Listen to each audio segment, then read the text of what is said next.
a bit of a channel update. Fill you in with what's happening. We've got a few things going on, coming up, stuff like that. One of the things that I'm doing at the moment is I'm doing a 5B, a Baja 5B build, somewhat of a budget build. Basically the reason behind it is it's going to be nothing fancy, like I've got some wheels coming for it and I've got some parts already here, some parts still coming. I've started doing the video for the first part of it and I'm sort of in the middle of editing it now. But the reason behind it, and it'll tell you what's going on in the video as well, is I'm looking for more of a test bench machine, and probably the Baja buggy is the easiest to install and uninstall engines. So what I want to try and do is I want to try and do some testing between, I got this old 30.5 engine of mine here, build the buggy, and I thought, well, I'll do a build series with it, excuse to do another video really. But what the purpose of it is, if I stop beating around the bush, I'm going to put this in, I'm going to tune it, do some tests like driving and performance sort of stuff, to see how, just record pretty much on camera what it's like with the the engine before and after type thing. So what I want to do then is I then want to, after I've done that, strip it down and then do a bit of my own porting work. So been wanting to have a go at it for a little while, never really sort of had the time or things like that to sort of give it a shot and see how it goes. I mean, I'm a mechanic by trade, but I haven't really mucked around with, I've mucked around two-strokes for quite some years, but internally not so much. So a bit of a learning curve myself, and something I want to do and see how it goes. So that's coming. That's probably not be the next video that you might come across after this one. And then after that, I'm doing what I've already done actually, and the video for this is already done. I did rebuild my 45, and I did some internal work on that, and you'll see in the video. And I've got some video footage to edit and put in, so there's a bit of running footage there at the end of the video to sort of show how it's going after the fact. So, but mind you, it's still being, the new ring and piston and everything is still being bed in. So we might see gradual changes along the way. I only wish I did a test before and after like I'm going to do with this buggy. So that's something to keep an eye for. So that's happening. That's already done. Just got a few little finishing touches to the video and I'll put it up. So be the 5B will be the first one you might see. Then following that will most likely be the 45 build. Also, I checked my notes here, guys. We've got, it's right here in front of me, I should have realised. A little while back I did a video on my big gas-powered hydroplane, and in that video I was talking about a water pump. So because the fact is it does have a centrifugal clutch like these,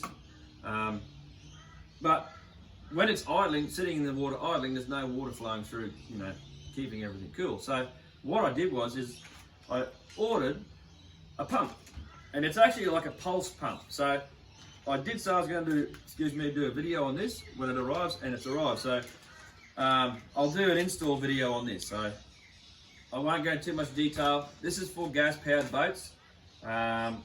So it will work when it's running and when it's ready, when it's idling. So keep an eye on that. That'll be my hydroplane gas boat video of the pump install. That's another one that's coming up. Now the other thing is, my Maverick MT is not forgotten. It's in the background still, but I'm awaiting a new transplant for it. So I know that you guys, there's a few guys out that like the monster trucks and all that, and I haven't forgotten it. I still have it. I haven't gotten rid of it. I've kind of got a soft spot for that thing. So I'm trying to figure out what sort of a power plant to stick in it, because for the main reason of I know the 36cc I've got, but I have in my Kraken SX5 is going very, very well.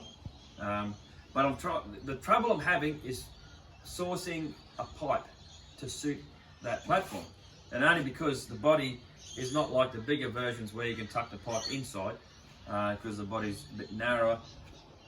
There's not that many on the market, but I am still looking, and I'm maybe down the track we'll get that bad boy out again, and when I figure out what sort of engine I want to stick in it.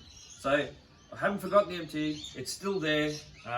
That's probably something down the road, along with quite some other projects I've got happening.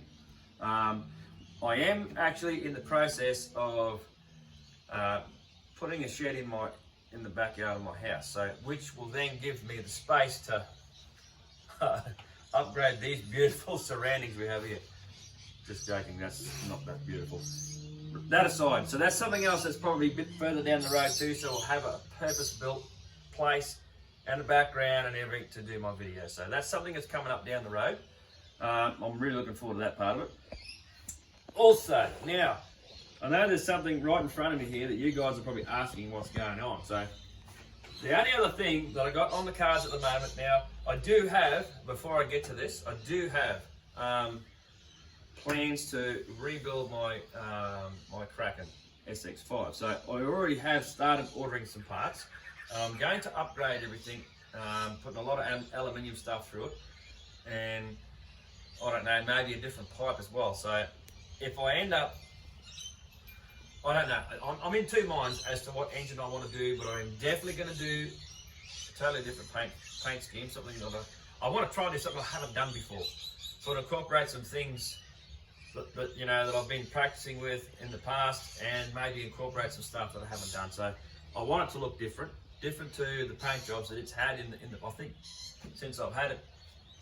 Apart from the stock standard body panels, I think it's had 4 different types of looks. So this would probably most likely just be another one for a different look. So, but we'll get to that. That's another thing that's coming up down the road. Now, I did mention way back, I don't know, probably the end of last year, when I was talking about a build that I've always wanted to do. Now, what you can see here in front of me is this big machine. So this big machine, I got it from a mate. Now I've been trying to do, been wanting to do something. Now this is a Lossy 5T. Now, as you guys all know, you know the size of these big rigs. But what I wanted to do, and it was in a previous video, like I said, probably end of last year, maybe even the start of this year, I'm not too sure, but more than likely before New Year, I'm going to say. Now, is a hybrid. It's something that I want to do. Now, I have the platform. It's an empty, there's nothing in this. It's a roller, pretty much. There's no engine, still got the diffs in it, and the steering and everything else. But I'm not a fan of this body style. Not a fan. So this is going to most definitely be a build that'll be on my channel. So, but it's something that I need to sort of plan ahead with and start organising some parts for it, because I have to run a Baja rear end in this, as you know, being a hybrid. Now, in saying that, there's going to be a fair bit of coin tied up with heavy duty components in the rear end of this thing, being I'm going to run a Baja rear end, which is why they call it a hybrid. But on top of that is an engine. Now, I'm not 100% sure which way I want to go with it. So here in Australia, what I'm going to say is engines like the ALX and the RC Max, or you know, like now it's Taylor RC.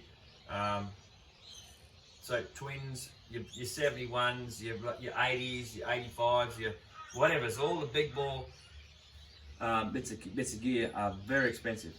I don't know what you guys would pay for. Say for example, an ALX 85, right? I'm not too sure what you guys would pay in America and stuff like that, but here in Australia, that ALX 85 to us is like $5,000, $5,000 to $5,500 just for the engine. Now that's no pipe, that's just the basic engine, nothing else, right?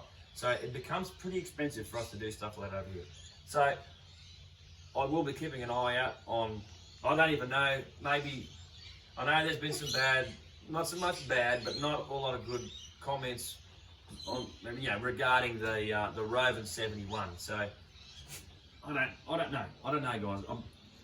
I'm not going to say leave a comment because this build is going to come to what I can afford. Now I'm hoping I can get something, but we'll see. Maybe I'll just throw the 45 in here just to get it running down the road. I don't know, but we'll cross that bridge when we get to it. So this will be the big one, guys. This is the one that I've been wanting to do for ages. So I don't know whether I'm going to go with 30 degree north body style, or whether I go the traditional lossy style and paint it myself. Let me know what you guys think.